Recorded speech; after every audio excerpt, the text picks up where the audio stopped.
The House Democrats' new impeachment effort against Donald Trump indicates blank. I rise to announce that the movement to impeach the president has begun. They're so cooked. Yeah, I mean, I agree with you in spirit. I'm going to disagree a little bit in terms of the actual word. I'm going to say they haven't learned anything at all. But, like, the sentiment is the same, right? We're using the same old tired playbook to try and attack a guy in a way that didn't even work in the first place 2 times over during the first term in office, including one time after he surmounted an insurrection on the Capitol. So maybe we go back to the well, guys.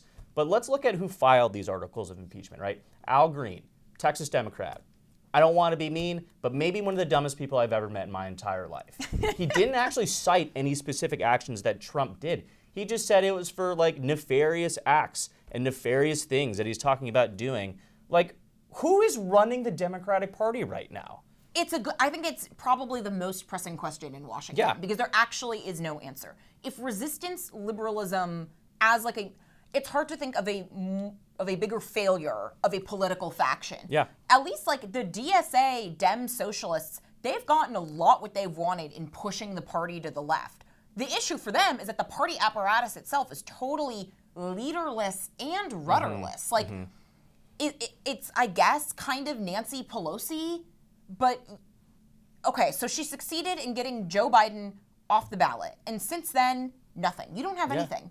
And I think people, like, in hindsight, like, Kamala Harris will probably benefit from hindsight of this era because they'll see, like, yeah, she wasn't a great politician. She wasn't a great campaigner.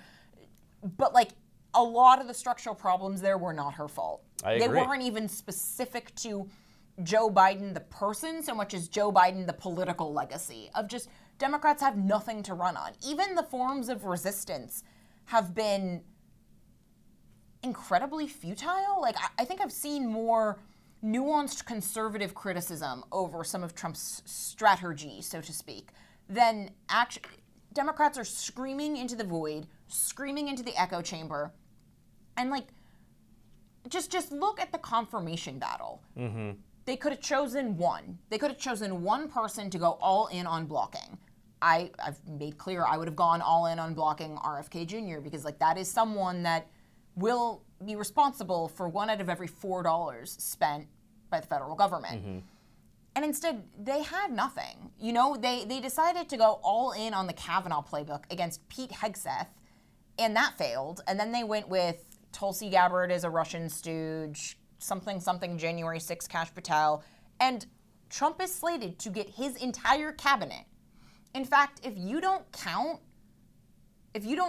Matt Gaetz backing out after the initial announcement that he would be Attorney General, Trump is slated to become the first president to get all of his cabinet picks in a second term, because technically this is a discrete presidency from his first term. To enter a term getting all of his picks since, I believe, Ronald Reagan?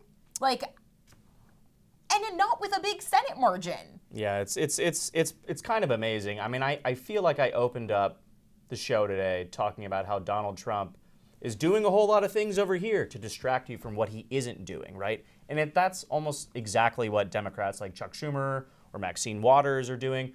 They want their voters back home to say, oh, I'm here. But they're not really are asking questions about what are you actually doing about these problems, right? It's emblematic of a problem in politics writ large. It certainly reared its head for Democrats on the 2024 campaign trail. It seems like they haven't learned those lessons yet. And I'm worried that no one is going to step up, whether it's Ken Martin or David Hogg, the new leadership over at the DNC. I don't have high hopes for them, but maybe it needs to be someone like, again, and we've talked about her on this show, Alexandria Ocasio-Cortez. She has the bona fides. She is young and can connect with this next generation of voters. She showed better political instincts than half the Democrats in 2024. 100%. It just needs to be somebody, because I don't think we can afford to wait around for 4 years and do some of this old men screaming at clouds type of resistance anymore.